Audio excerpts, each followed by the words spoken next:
but we have an Jesus Christ. I'll try different ones. So if you could let me know, please. So okay, if you could try let me know in the chat, in the YouTube chat or in the channel. Oh, here I don't see video. Okay, thank you very much for feedback. Of course, like in all bioinformatics software and everything in science, you test, and then once you try to once you go into production, everything is failing. Okay, apparently there is. Yeah, I'll just do it with this cam then. So, and now I see a chat again.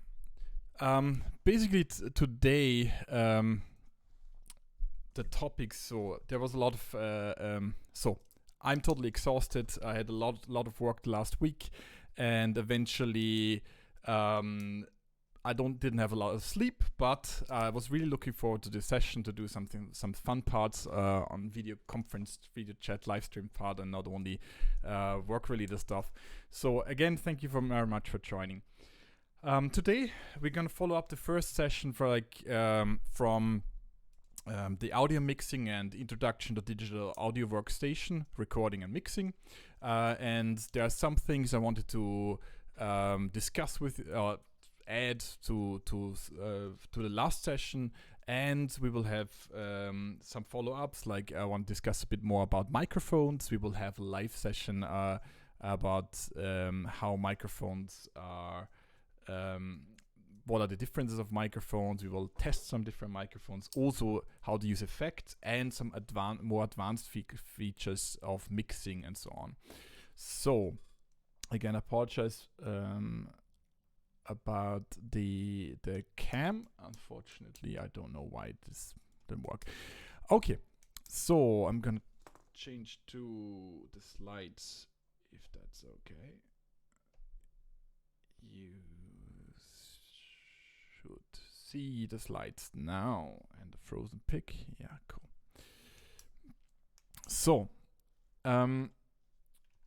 last time we had like analog input. So we went through all this, how to record stuff, all the basics, from analog input, with a mic. I'll skip this. I go through this quite fast because we discussed this last time, and there's the YouTube video available for everybody to watch if you want to catch up with that. Eventually, we will record via mic or via instrument cable and get an audio signal, and this can be captured with an audio interface. And this audio interface are brilliant because you just plug in, and they're connected mostly via USB. Or you can use an audio recorder and record on file and then just bring it to the digital workstation. On the other hand, there is like digital input, where we can record like electric drums or drum pads or like pianos or electric like organs or some other stuff. Again, nowadays everything works with USB. And actually results in a MIDI file. We had a look to this last time, and yeah, again, these are the two main things. And we discussed a bit about this digital audio workstation. Basically, this digital audio workstations is nothing else than a digital mixer, where you have each line here is a track, is basically one instrument or one recording of an instrument. Again, you can actually record a guitar with two mics, for example, or a drum set is actually recorded with multiple mics. One mic with the kick drum, one mic with the tom, head mics, and so on. And from left to right, there's this time scale, or this timeline, basically. And I'm actually pretty disappointed that the cam actually stopped working when we started streaming. Hopefully you can fix this in a second, but I hope this is okay. And I appreciate if you write in the chat. Thanks, Tom, Anusha, Steve, already, and the just let me know if things are okay, if the audio is fine, if the video is fine, and so on.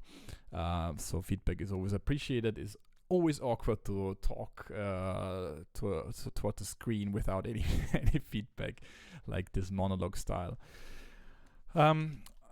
Okay, and today, so one thing I forgot about the audio interfaces per se is, like last time we said there's like one channel audio interfaces, there are multiple channel audio interfaces, and I mentioned that, you know, with a guitar you could, for example, use a mic and the line in at the same time and then mix the signal to get a kind of warmer, better mix of the whole instrument. Or you could use 2 or 3 or 4 mics at the same time, but mostly like this is one channel is often 90% sufficient, I think.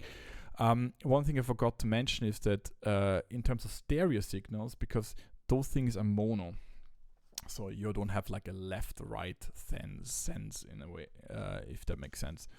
And with this audio interface with 2 channels, you could technically record also like stereo, like one is the left channel and one's the right channel. And at the end of last session, we played around a bit with panning, making the audio feel like it comes more from the left side or the right side. And this is actually a really important thing in the mixing part, and I want to discuss this a bit further. But also forgot there are these small mixers nowadays, like this you can use for a very small gig. For example, this microphone is now running via this, and you often have a USB cable, like a USB plug, and you can actually plug them into a computer and use them as audio interfaces as well. However, usually those channels are not so you can't record the channels individually, but you actually get the master signal out, like you get the whole mix out. You get only one signal from this whole mixer. And this is what actually I'm using right now for this mic, because I want to use the audio interface for the recording. And one thing I could fix up from last time was actually, and this bugged the hell out of me. I think it took me at least 5 hours to figure this out, why the screen capturing tool I'm using can't actually record this, and how to fix this. Eventually the solution, you will like it. It's plain that simple. I took a cable and put the output into the input of another of the audio interface, which is it has an additional input. I like my audio interface very much for that, and yeah, that's it. But so okay, for conceptually, what is this?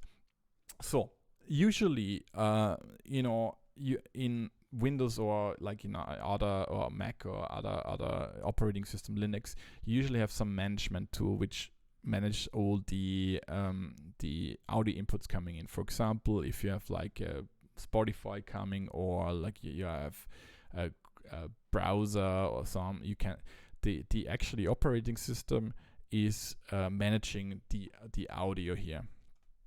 The thing is that I mentioned with audio interfaces that they have 2 or 3 weaknesses usually, and like a good audio interface can cope with those.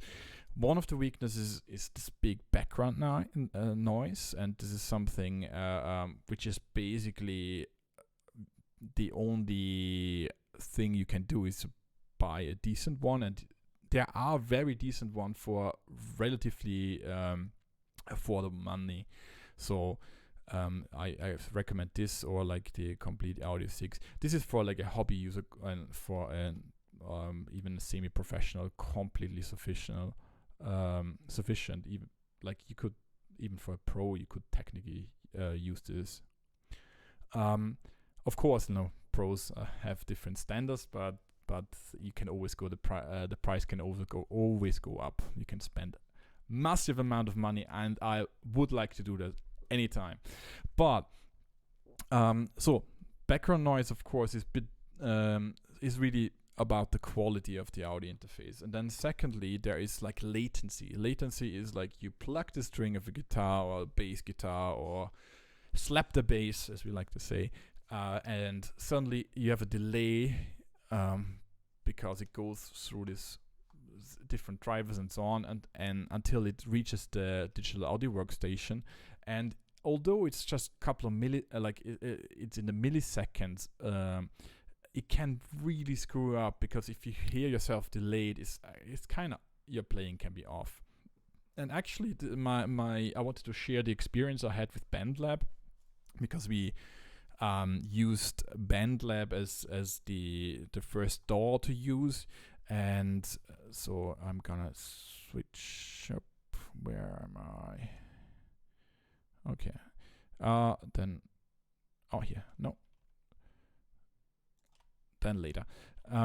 Yeah, hidden very well. This is BandLab is actually an online digital audio workstation, which is for people who probably hadn't had the opportunity to join last time.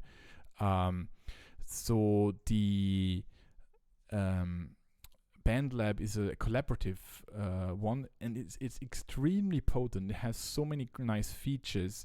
And especially, I think the main feature is you can share this, and multiple people can work on a track together. You can work on one song together, and it has fantastic effects. It has like presets and so on, and you can do many things. The one disadvantage from BandLab, this is one thing I experienced in the last weeks, is that of course it's not a standalone program on your machine, which is kind of more efficient in communicating with the audio interface. So therefore, there's sometimes a latency, which actually was a bit annoying to me. I tried like this Audio Canteen version 2, and I recorded directly into BandLab. And it's okay. It's okay. It's not bad, but I personally prefer to just record it directly to my machine and then just copy paste the track in there. It's not much more work. So back to the presentation. So can you give me some feedback about, is everything okay from quality wise so far? Like audio, can you hear me all right? Can you see me? Can you see the screen and so on? Feedback is appreciated. If you could write in the chat or on our WhatsApp channel. So good. And one thing I want to mention is, again, this is like one of the disadvantages we had in BandLab, is that there was quite some latency, and as a machine, a program which runs on your machine quite efficiently, has of course benefits. And thank you, Anusha, for the feedback. Great. So the thing is that there are some certain drivers which they can use, and one of this called ASIO. I hope it's also in English ASIO. I call it ASIO now. So it's an audio standard for input and output, and the thing is that this can directly communicate with the DAW, so it doesn't go via kind of the operating level system, and that's the reason why you couldn't hear my cool. So you couldn't hear my sound the last time.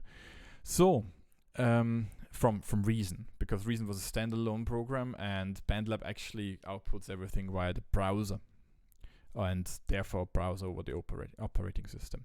So, and there are like sometimes when you install a DAW, it can you sometimes have to just choose the right driver or install a right driver, but that's actually not extreme problem. So it's manageable. So you'll if you need help, we can help you definitely. So I don't want to waste too much time on this is just some things I from experience I want to share with you from last time, and then eventually I want to expand on the last thing we had. This was audio mixing, and we started off with a bit of panning and like left, right, and so on. As I said, stereo mono. The concept of stereo mono is like, of course, you have like stereo left, right. You have the feeling of room and space, but there's also like another dimension, and this is really nicely explained in this YouTube tutorial as well. I can really recommend this. I will send this around later on. That, you know, if you imagine you have two speakers, left, right, the usual setup, and this is the one dimension here, the x-axis, so to speak, and then on the y-axis, getting all scientifically, you can actually plot, so to speak, the frequency range. So the bass, the real deep bass on the bottom, and the high pitch, the treble on the top. And last time I was mentioning that you sometimes, like once you create a mix, you want to give each instrument a little space, space to be there, like room, so to speak. And I realized that this is absolutely makes no sense. No, doesn't, if you have like not this picture in mind. So therefore I'm so I took this picture from this YouTube tutorial, which is because they have just done a fantastic job displaying it. And usually, again, here on the from left to right hand side, you have the panning, the left input, left output, right output, and from bottom to top the frequencies. And usually once you start off with a completely unmixed mix of a band playing, and you have like different inputs here, then it's kind of something like this. Everything is overlaying, and so it's usually it sounds right, and you know, to be honest, like for a live setup, it's totally fine. Just you realize the difference once you hear it again in a different version. And what you're trying to do is you try to bring each track to its own region, so to speak. For example, if you have two guitars, you don't want to have them overlaying. You want to pan them a bit left and right, so they have their own space. One thing is the bass and the kick. So the real loud, deep frequencies should be. This is what they say in the audio mixing. It should be in the middle, in the center, and of course the vocals should be in the front. Usually in the front, in the center front. And you see that the hi-hat and synths, they have a certain. So this is an example. Of course, this was audio mixing. I read a book about it, and from a very experienced audio mixing engineer, and he says basically they're just describing. You know, music is very, very subjective, and you have to try out a lot, and you have to gain experience. You have to just do it, and then you see what sounds better. And if it sounds better for you, it's great. And if it sounds better for like in a different way for another person, it's also right. It's just, yeah, you know, there are a lot of many opinions, but there are, like in biology as well. And science, there are patterns which emerge, and one of these patterns is that if you kind of give the instruments and the vocals and so on a bit space, it sounds nicer because it doesn't get mushy. It doesn't get really mushy. So this example here is, as they say, this is like how actually pop hits are usually mixed. And this is kind of funny because if you see in the very center the vocal, like it's the main part, is really, really prominent. It's the one thing which is really catchy, and you got there.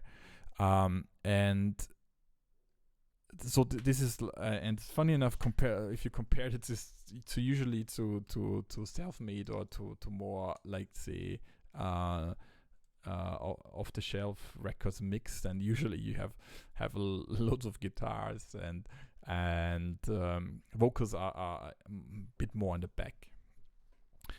Again, everything is subjective, and you need to find whatever is best for you and for what you like. That's all right. So eventually, how can you restrain one instrument to a certain area? And this is like we said, from left and right, we have this panning option, so we can actually move it left and right. So we can say from the left speaker, it should be louder than from the right speaker. Therefore, it's perceived that it would be on the left side. And in terms of frequency ranges, there are different. Tom, thank you, Anusha, for asking. Tom is actually also a drum. So they have. It's not. Thanks, Steve, for answering. It's not myself being there. My completely off vocals and awful singing. It's actually a drum, and it's So as I said, the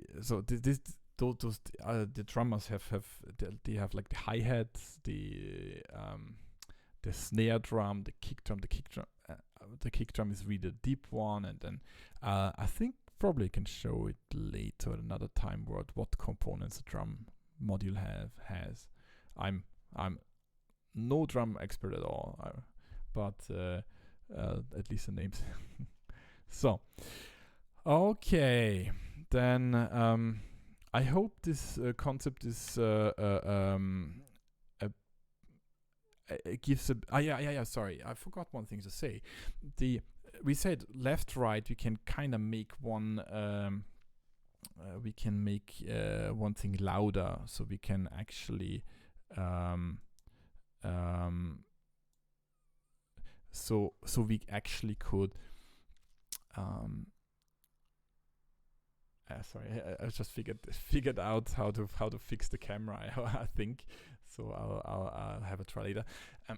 So left, right, loud, and so on. But in terms of frequency shift, we can use filters, and filters means from the frequency spectrum. And this is what we're gonna have a look at. From the frequency spectrum, we can actually restrain. We can punish low frequencies, or we can punish high frequencies, or we can enhance middle frequencies, and so on and so on.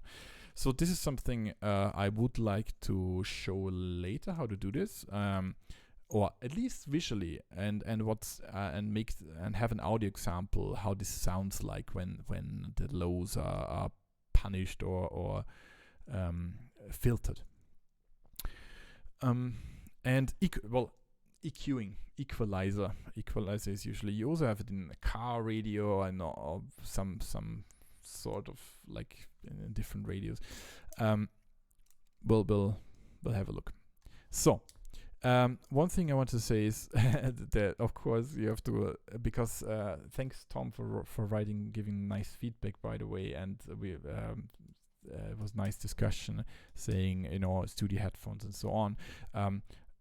Of course, the music is not always perceived differently by different people, and if you think also biologically that not everybody has the same frequency of audio frequency spectra, right? So not everybody hears the same frequencies, but we're not making music that's so high pitched that nobody can hear it. That would be pretty annoying. But it's subjective, but also different speakers have different output. For example, this stereo speakers usually are super bass heavy, right? So once you and like then you have your great old car and your and you still want that your mix is really rocking in this car. So if you mix it for these bass stereos, like these bass enhanced stereos, it probably will lack a lot of bass in the car. So eventually, so I'm I'm trying to change. Is this camera frozen? I hope it. I think it should be unfrozen. Let me know. Yeah. And then there's so-called studio monitors. This is like this exact one I have at home, and those are, they not only look cool, but they actually have a very neutral frequency output. So they actually are built that they won't enhance any spectra. They won't, but also like the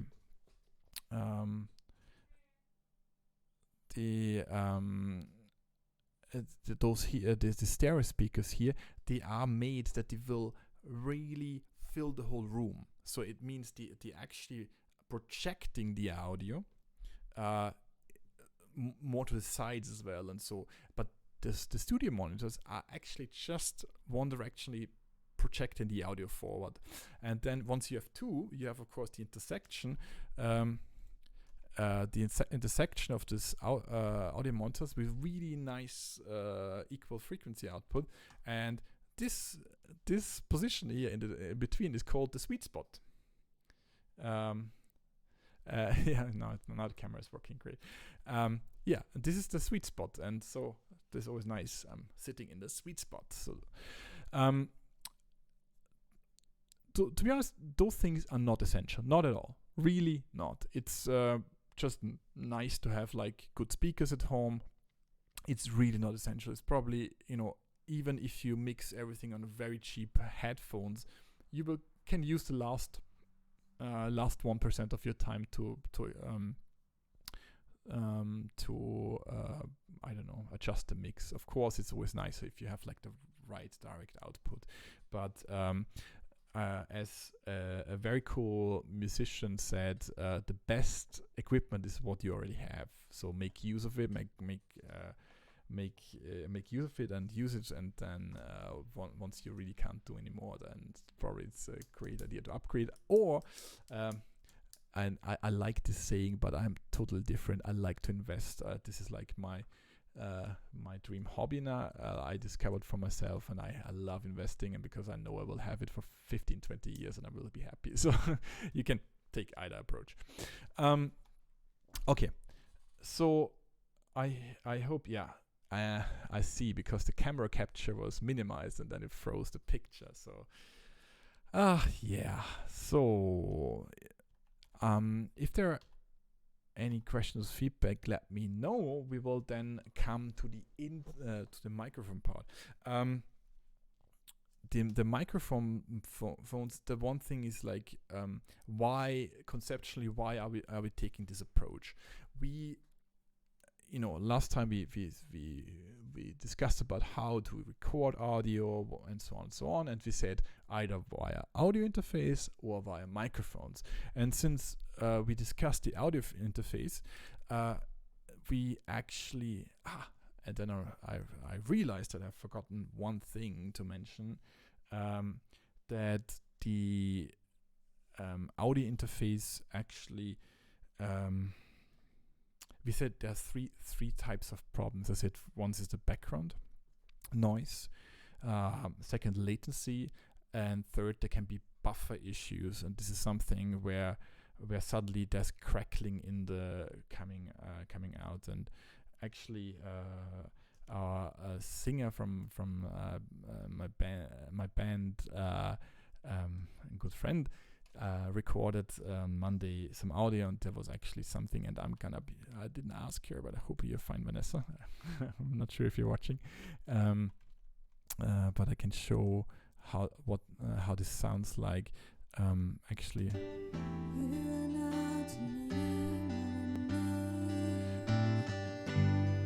and you are not where you're from. You are your favorite. I think, I'm not sure if you could hear this, but there was a crackling. You are your favorite. Yeah. So this crackling is coming from usually is coming from a problem with the buffering. So the audio interface is kinda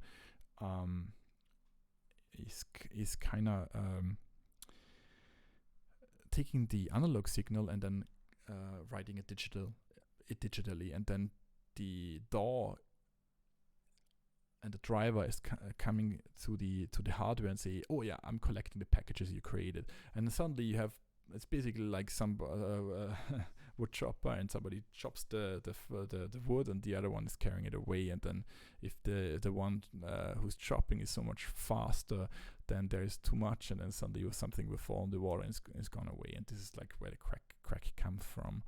And last time we also explained how to level the sound. That is, there's no clipping. Clipping is when it's too loud, and then there's can't be taken up.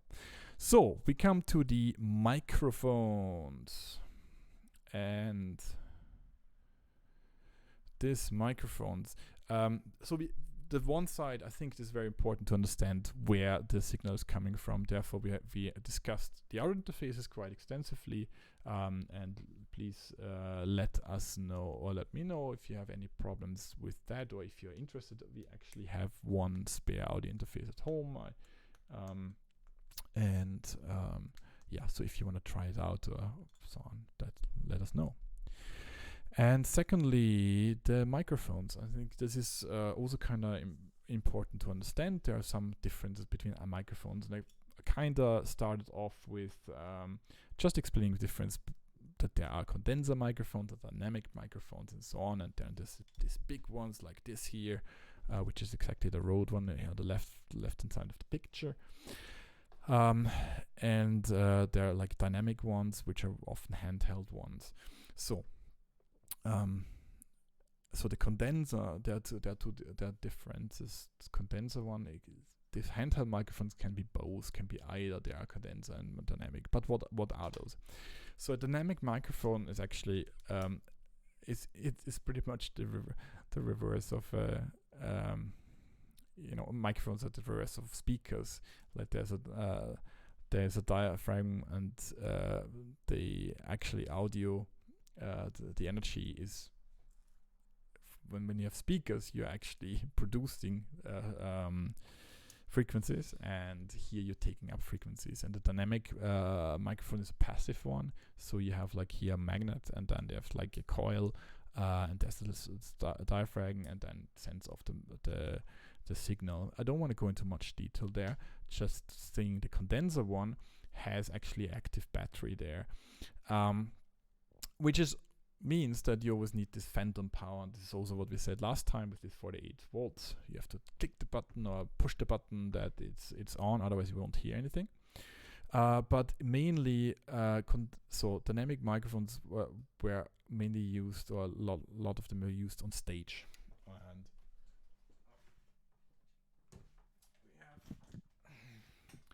we have different. So I'll try to. So you should see me. Ha!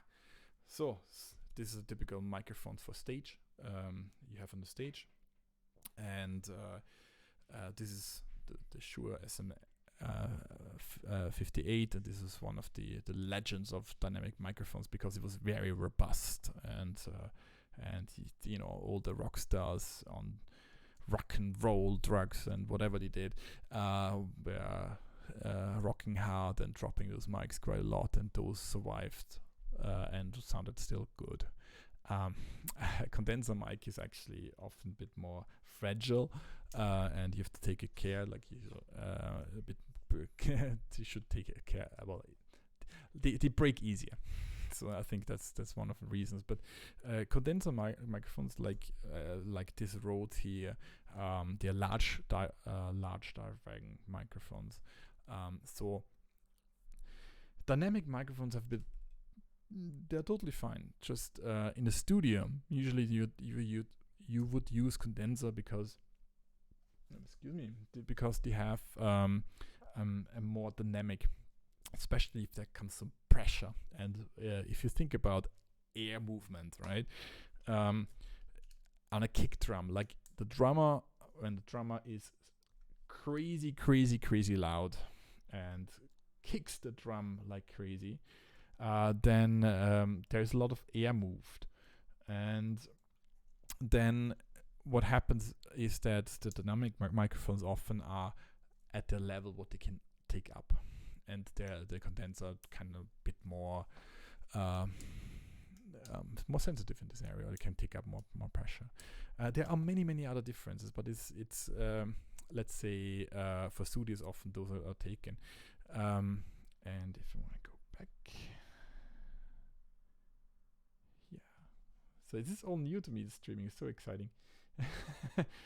It's like if you haven't already noticed, I'm a total tech nerd, and I love playing around with those things, and I'm very happy and excited that things work. Last time I was extremely nervous because I didn't know if anything would work, but we already had our little hiccup in the beginning, but I think it should be fine. So one thing, it doesn't matter, from mics wise, I think one thing is important to understand mic wise, and this is like same here. The question is whenever you record, especially vocalists, you should be aware what kind of mic it is. Some mics have like they take up like the whole room, right? It doesn't matter where you stand. Technically, you could stand on the back and the front, whatever. Yeah. But those are like directional microphones, right? If you have to speak in there, that's the typical thing you see at conferences when people are holding the candle. Say, "Hello, my name is blah blah blah blah blah."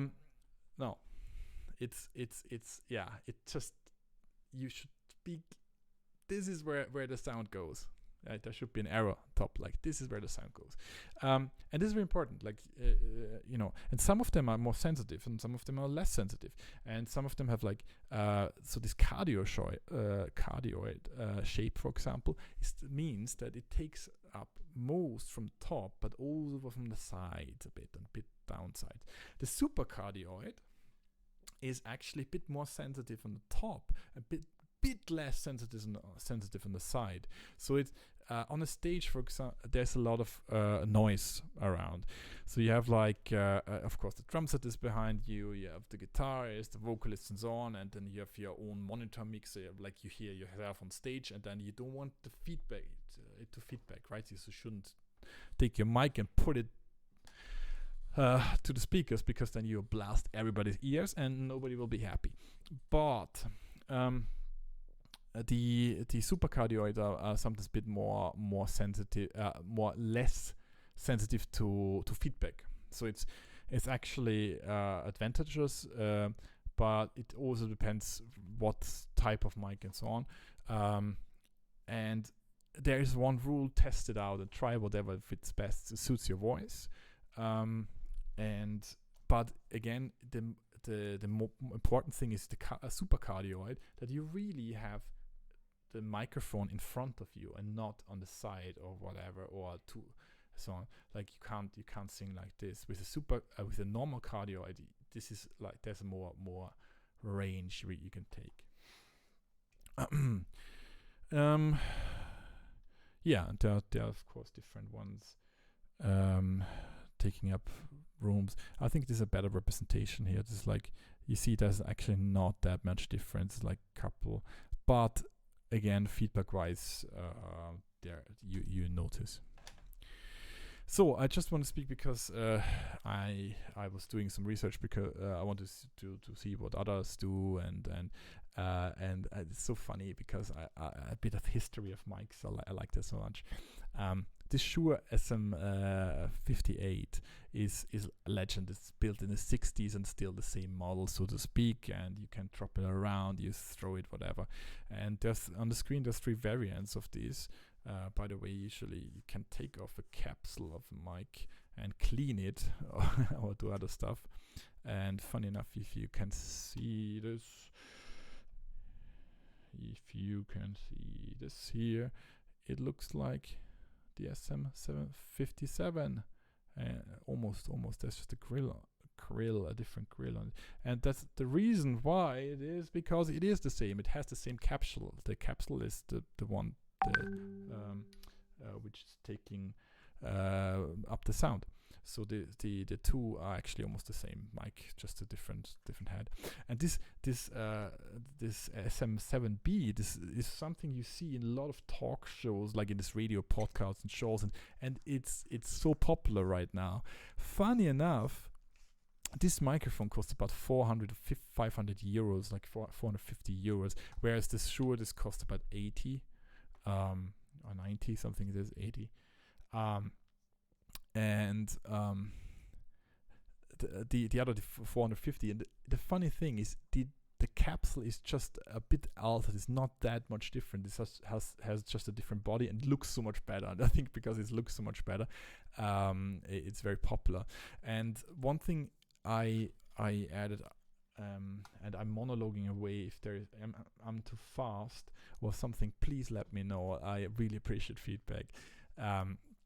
So the one thing I figured, like doing my nerd research, and I like this technical research there, that this Shure SM7B, this really popular one, this, the one which is really expensive and sounds fantastic. It really sounds fantastic if you hear this podcast or this show, so on.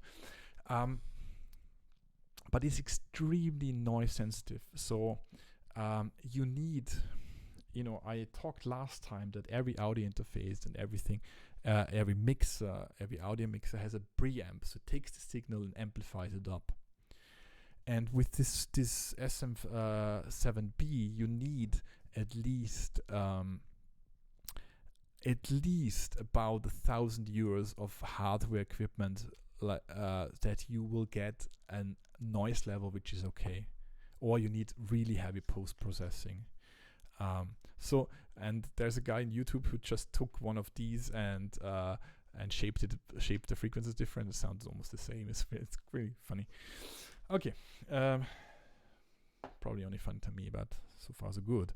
There are a lot of Sennheisers, and Sennheiser, fantastic company. There are Neumanns, there are more the Porsches, and so on. Like there are loads of different microphones, and testing. I think testing is really the most important thing if it suits your voice, and you can get very decent microphones for 80, 90 euros upwards. Everything below that is usually I have a cheap one in the bedroom as a backup, and this doesn't sound really great, but from 90 onwards there are really good ones already.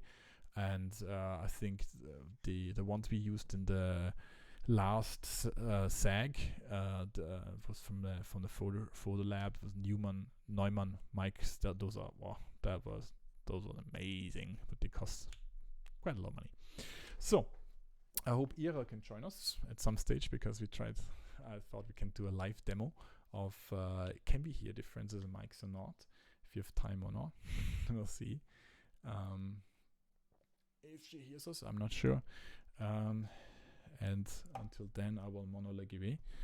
Can do that later as well. And lastly, because I want to do some practical as well, I will do some. We talk about effects and filters.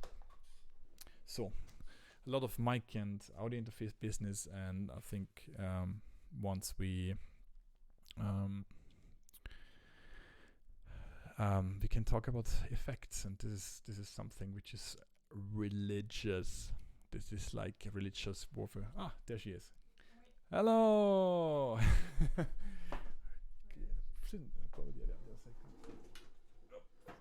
So, because I am such a good singer, brought Ira in, so we'll have some demos of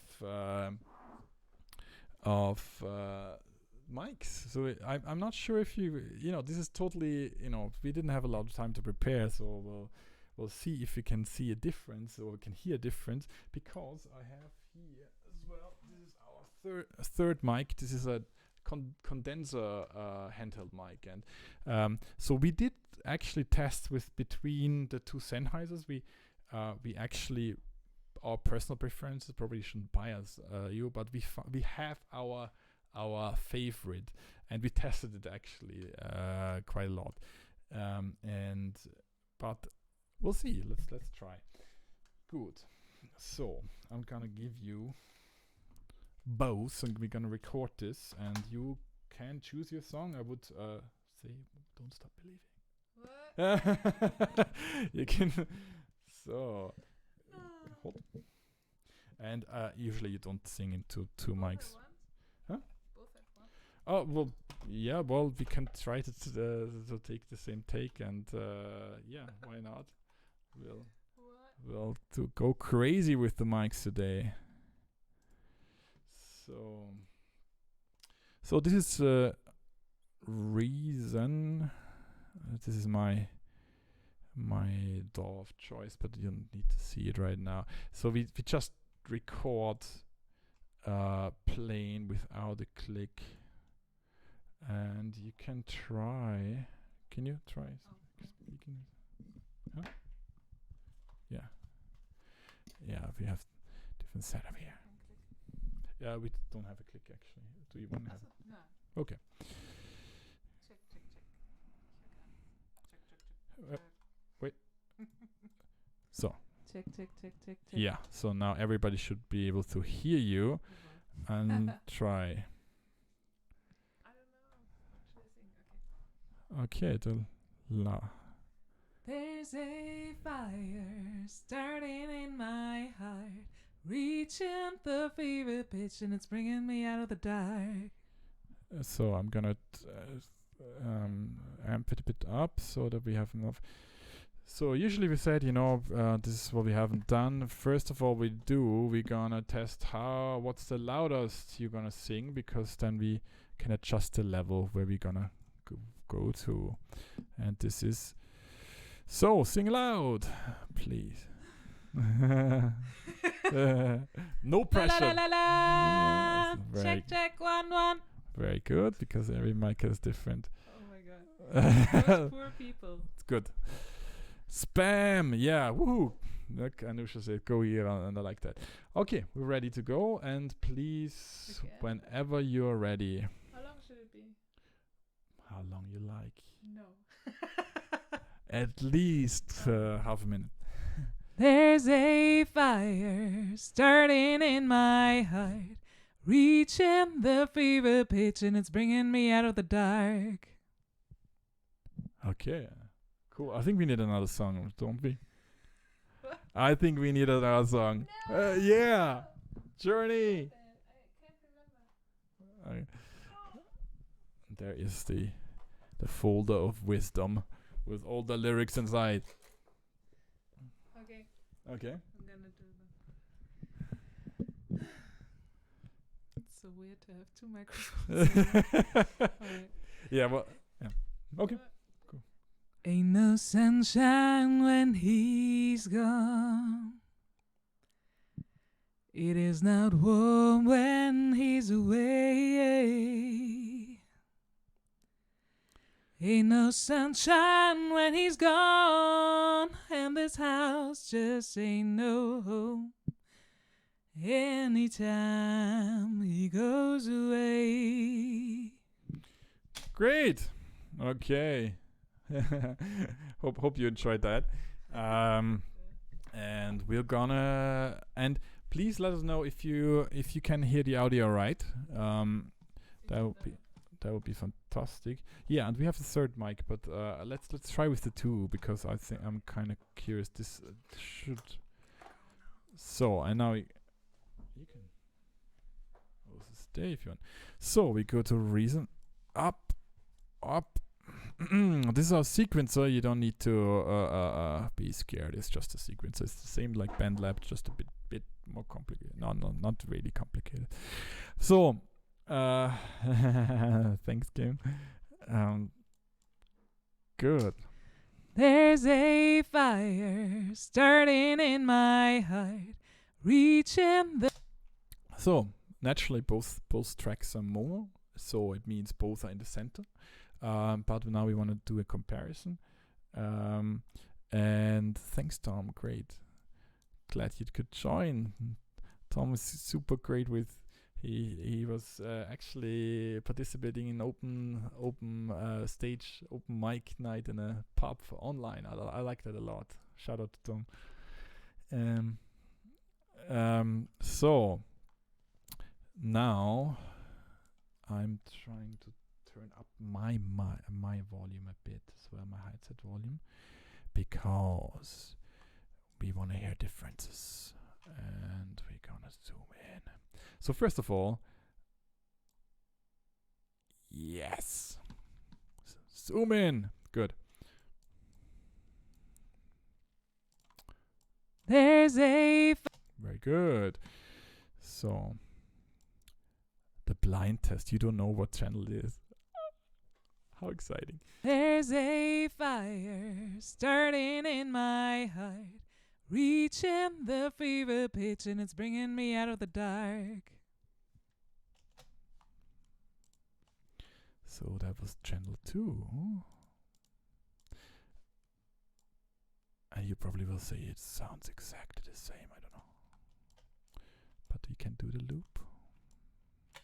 There's a fire starting in my heart, reaching the fever pitch, and it's bringing me out of the dark.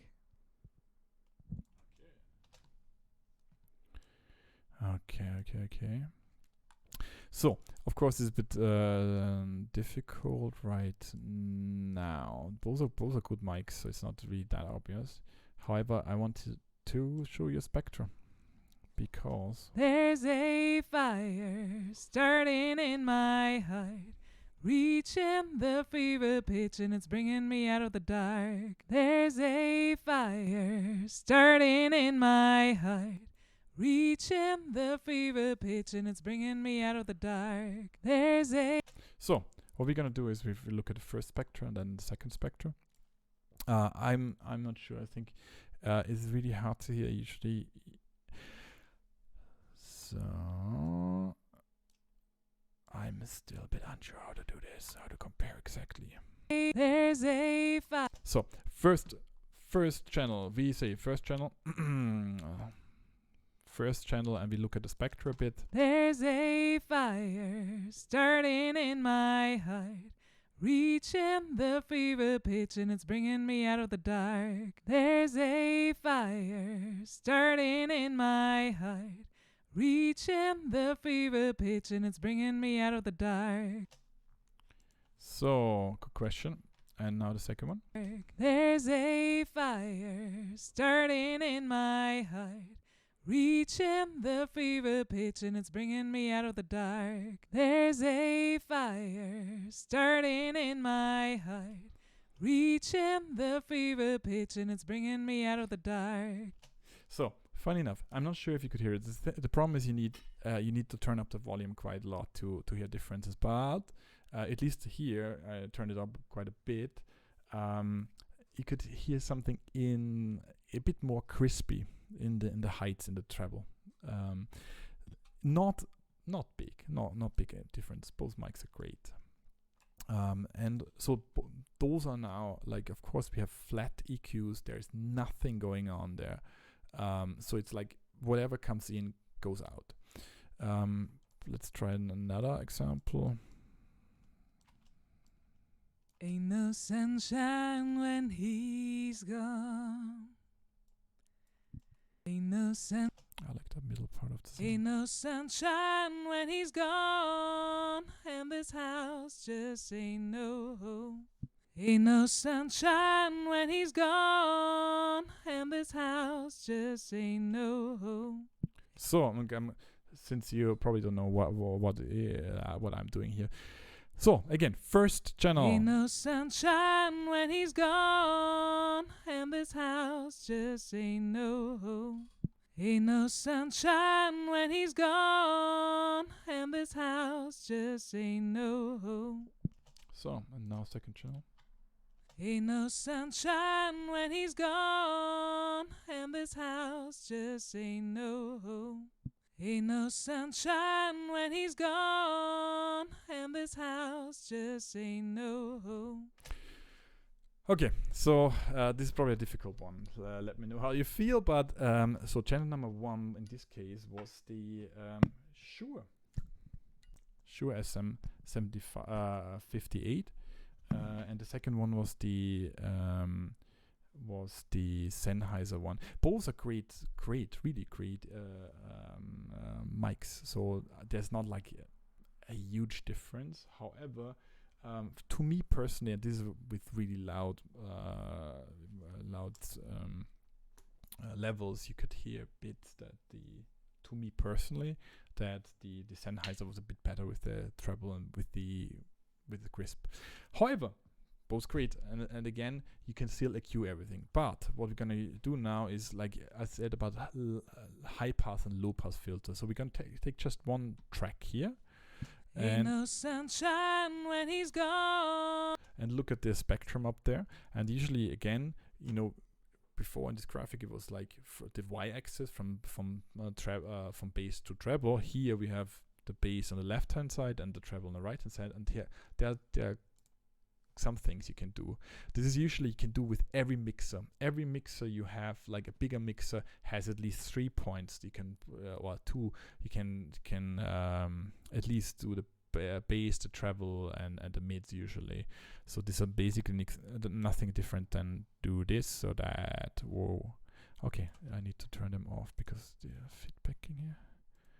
That was a bit annoying. So and this house just ain't no. So again, I told you about EQing. Here is like I'm gonna cut down basses. Ain't no sunshine when he's gone, and this house just ain't no home. Ain't no sunshine when he's gone. Good. I think that's quite obvious. I hope so. But you can do this with the treble heights. House just ain't no home. Ain't no sunshine when he's gone. Ow. Sorry about that. And this house just ain't no home. Ain't no sunshine when he's gone. Okay.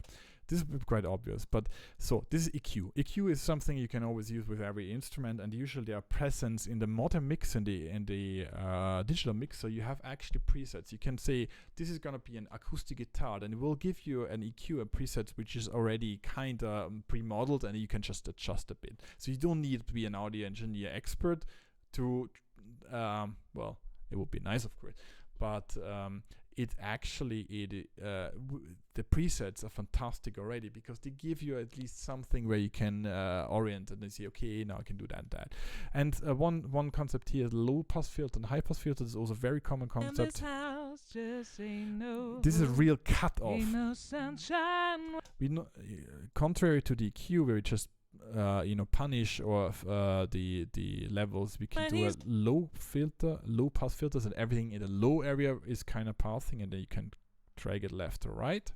This is, for example, if you want to have a kick drum, which is in the really, or the bass guitar, for example. You want to at least let's take the kick drum. It's a bit easier. Say kick drum, bass, boom, really, really deep. You don't need to have any frequencies from the top there. Then you do a low pass filter and say screw you, high frequencies, and okay. And the other way around, you can and this house just and this is actually what's sometimes done on ain't mic. no sunshine when he's gone, and this house just ain't no home. Ain't no sunshine when he's gone, and this house. It can be also used as effect sometimes, yeah. But again, so I hope this was not too painful of a demonstration right now. I will try to spice it up a bit, but again, second live stream, we're still learning,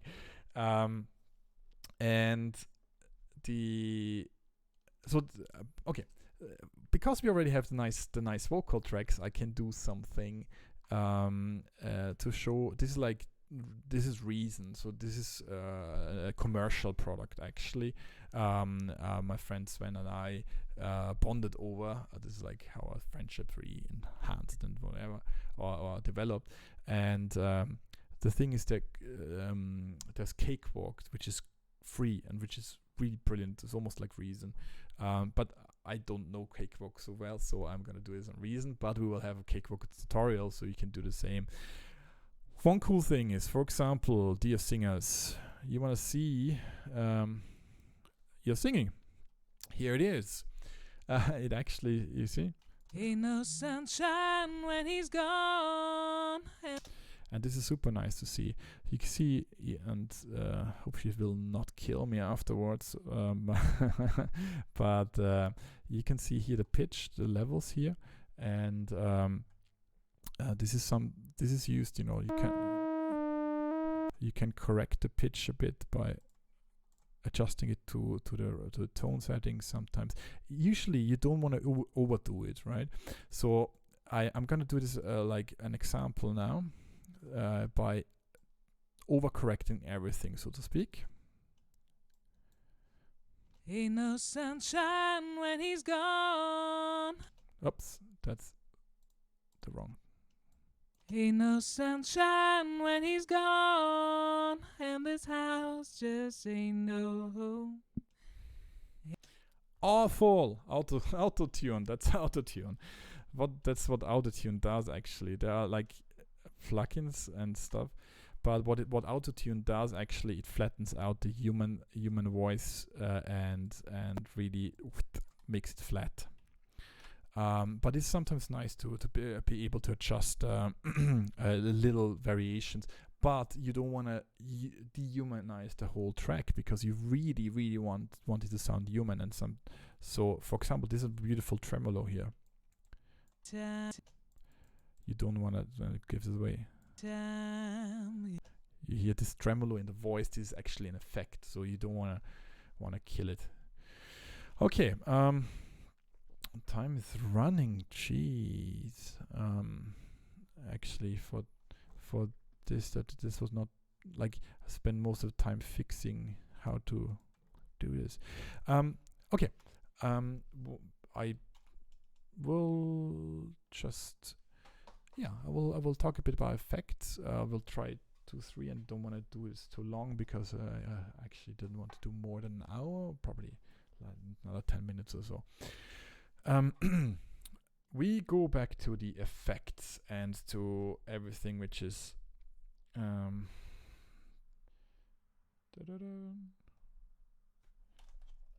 also like nerded. I have a little cell phone thing where I should be able to switch my channels, but it won't work. Damn it. Okay. Then I have to do it manually. Never mind. Yeah, now it does. Lag. Fantastic technique. So filters and effects. Effects is something also like microphones, quite ancient, and usually you have the so how does it work? Usually you can take your acoustic guitar, you play, that's it. The room is your effect. That's like the reverb, you have your wood, you have actually all the environment, this is your effect. But of course with the electric area, more and more funny things came up, like distortion, where we completely screw up the signal so it sounds great. Or we'll compress and we do stuff. And so the manufacturers build like pedals, stomp pedals, where you can and the pedal boards are like in the screen, and you actually and it's lagging great. So so the pedal boards are those effects they're literally built on a board, and Steve asks me, is the pitch correction a plugin or is built-in feature? Thanks Steve for asking. It is in a reason. It's actually the pitch correction is built in, but it's actually so it's a built-in feature. But there are also plugins which do it for you. So reason, and I will come to you. This is perfect timing because I'll get back to this in a minute, because you can also add pitch correction as an effect. So either you correct it really on the vocal level, or you add an additional effect which then tries to correct live. So it really takes a signal, during the processing. And here what we're doing is we actually change the input signal. We permanently change the input signal. So the just so you know, I tried singing It Can't Pitch Correct Me. It just doesn't work. I'm too bad.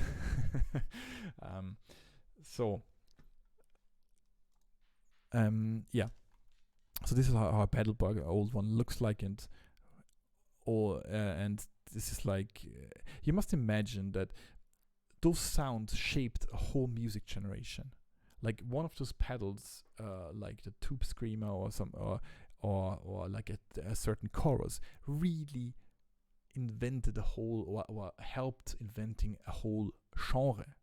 Like this is like our understanding of music and how things should sound like is often based on how such a pedal or how such an amp or something is like sounded, and now of course everybody demands it has to sound exactly like that because it can only be like that. Of course then there it's not only these pedals, they are coming also in rack versions, and this rack here is nothing else than an effect but on a rack mount. And this, for example, here, an amp on a rack mount. And you know, for big tours, they will take the whole wagon and bring the effects like this. And these are really expensive, very good effects.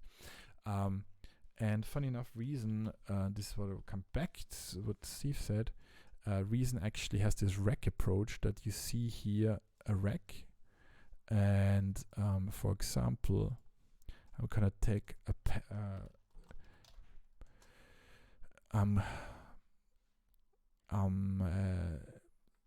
so here are the audio tracks, the audio track 1 here and the audio track 2 we recorded. For just ignore the other ones for now. And here I can just take the pitch correction, for example, and add it as an effect. And this looks different in all different DAWs, but the principle is the same. You have one track and you add effects. Reason has this rack approach, where you can turn around, you can even see the cable and then connect some cable, but I have no idea how to connect this cable anyway. So it's kind of funny because you can do stuff. Yeah.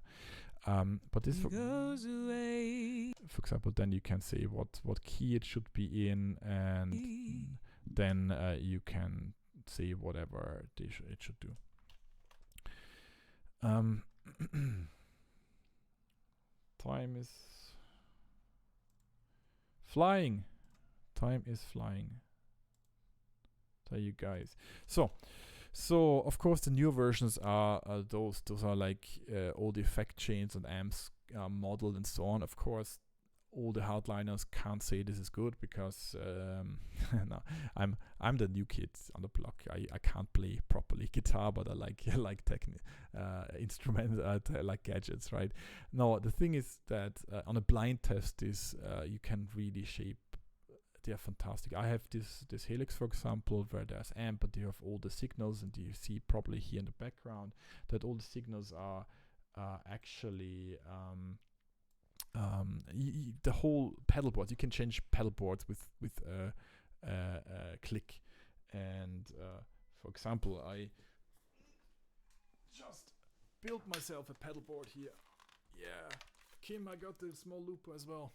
I wanted to have a mobile version because it's too big, and those things are quite nice. They're with newer instruments and so on, but it's so bloody expensive.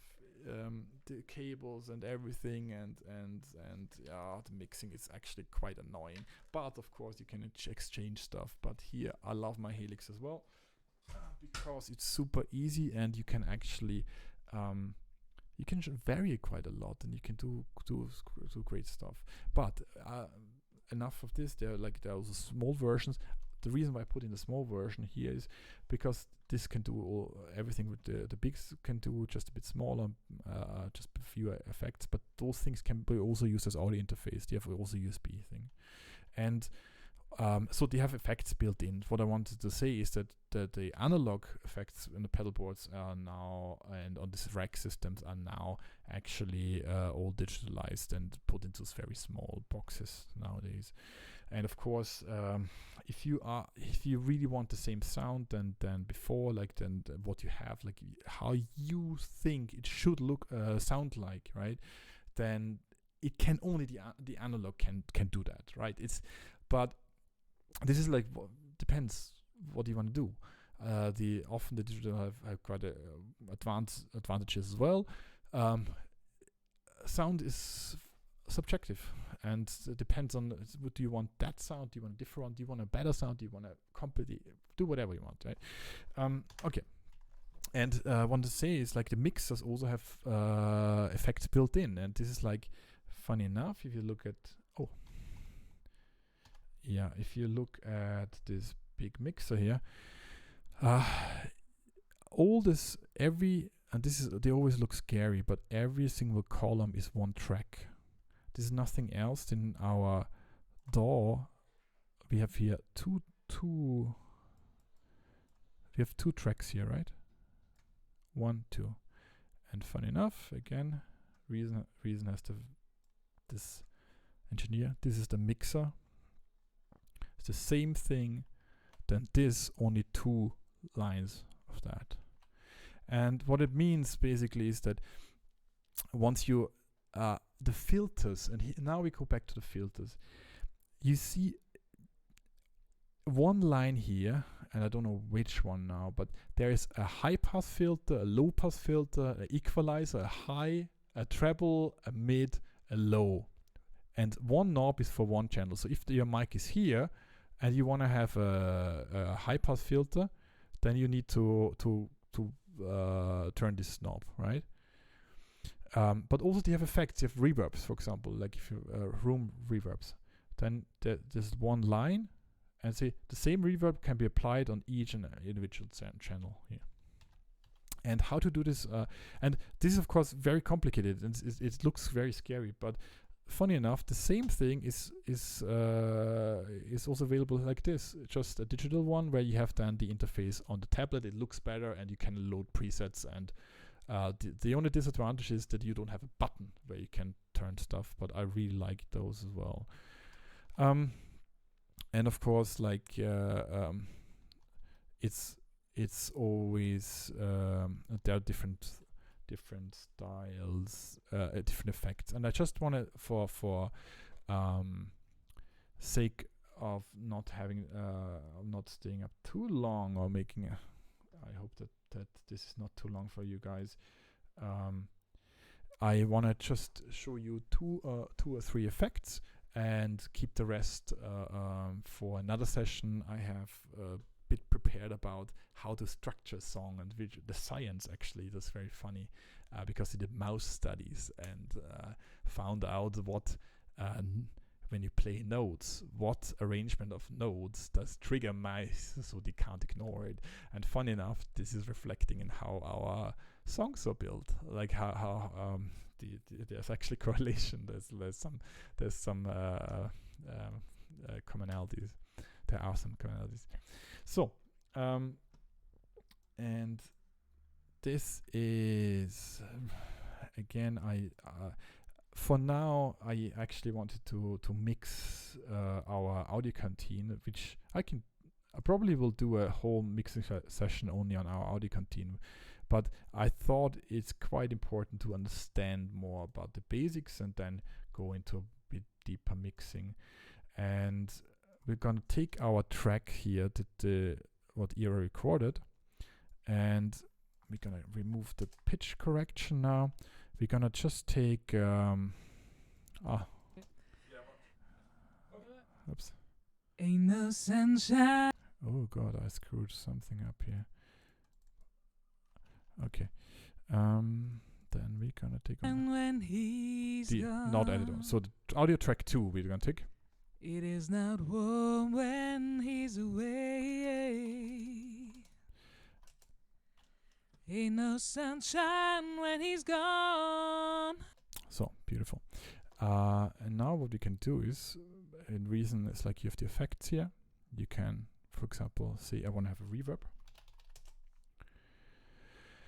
And I'm gonna put up reverb, this one, and then will sound crazy in the beginning. Ain't no sunshine when he's gone. Yeah, so that's the that's of course ridiculous, but you can actually choose. I want to have a studio reverb, for example. It is not warm when he's away. Ain't no sunshine when he's gone, and this house just ain't no home anytime he goes. So, I don't like this reverb in particular because this is actually, I think it's more for synthesizers on. But one thing with effects is they always have this dry wet button. It's always called differently, and depending on how dry it is, the less it is, and how wetter it is, the more of this. For example, before this, it started with 100%, which is awful. So we just add just a bit, 10%. Sunshine when he's gone. That's completely dry. House just ain't no home anytime he goes away. So reverb. This is like room, and the thing is why you actually wanna apply the reverb to all the instruments, the same type of reverb. You don't want to have one reverb, like a big hall reverb, and then a small room reverb in the same track. It sounds strange if they're like as if two instruments were not playing the same room, right? When you mix, you want to give the impression that you are in a room with the band or with the whole instruments.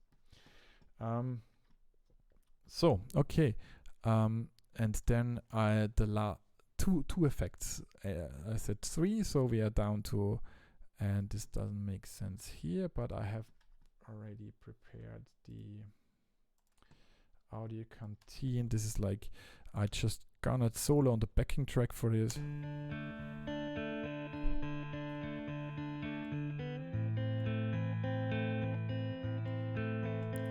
So the backing track is here. This is an amp, so I just if you bypass, you can always bypass those things and that's actually a good thing to hear what it does. That would be without the amp. That's with the amp.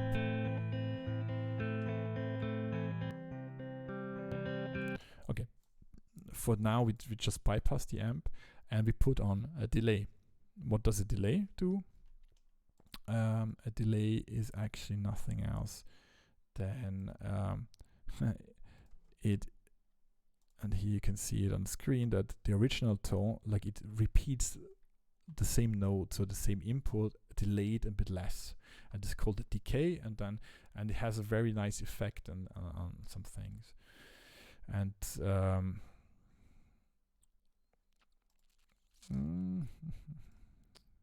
yeah, delay. You know what? I'm not gonna do this tonight. I'm gonna do this another night. Probably, I don't know, next week or in 2 weeks or something. This if you want. So delay. There's actually want to talk about compression, because compression is something. Because especially when you pick guitar, they have sometimes notes which are stronger, or the whole level is a bit too loud and a bit too quiet, and it brings it up to the same level. There are fantastic. So this is used quite a lot. Like delay is quite used a lot. Reverb is almost always used at some stage, and there are like maximizers of how to bring up the whole sound and so on. And actually, I think the best thing is to take time to create the audio canteen mix with the effects one by one. I don't want to rush it too much into, because this would be a bit sad. Yeah, so then I kind of stop with and I want to spoiler this because I love this so much. I think this is so funny. In the mouse study, they had a mouse, and they kind of disturbed the mouse with tones with sound. So they played a certain tone, and it played beep, and the mouse was like, what the hell is going on? And then they played again, neat. And then eventually, after a couple of times, the mouse got used to the tone and then said, okay, I don't care about this anymore. But then it played another note. And they said, neat. And then suddenly the mouse was reacting again, but forgot about the first note. So then they could play the first note again, and then the mouse got scared again. So this was quite a discovery. And poor mouse. But eventually found out repetition how it can play. They can play a succession of notes, so the mouse will always be startled or stirred. I don't know. And this was actually like B, B, C, B, C, D. So the B could be any note right now. But if you think about this, actually how a lot of songs are built up: verse, chorus, bridge. So far, like science fun fact. And this is why I tried for the next audio canteen.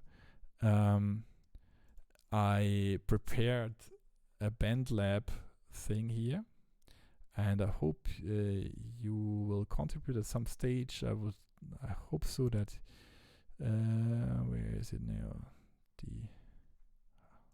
So here we have the EMBL Singer Songwriter Performer Club. Join. The link is already circulated around. If not, let me know. You can join here, and then we have this. Unfortunately, this webpage is not great yet, but there should be songs there, but it's not. You have to go here on the projects, and then you see the bands. You see the EMBL Singer Songwriter Performer Club, and then you see the audio canteen.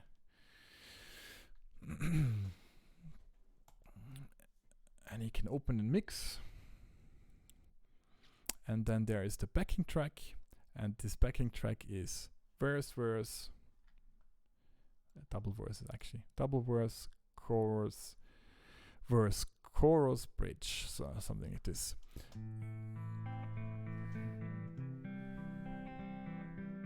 So, and this is the next thing. I hope you enjoyed this session.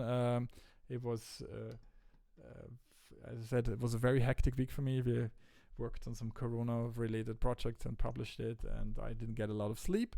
But it was actually, I was really looking forward to this because this is fun. I missed having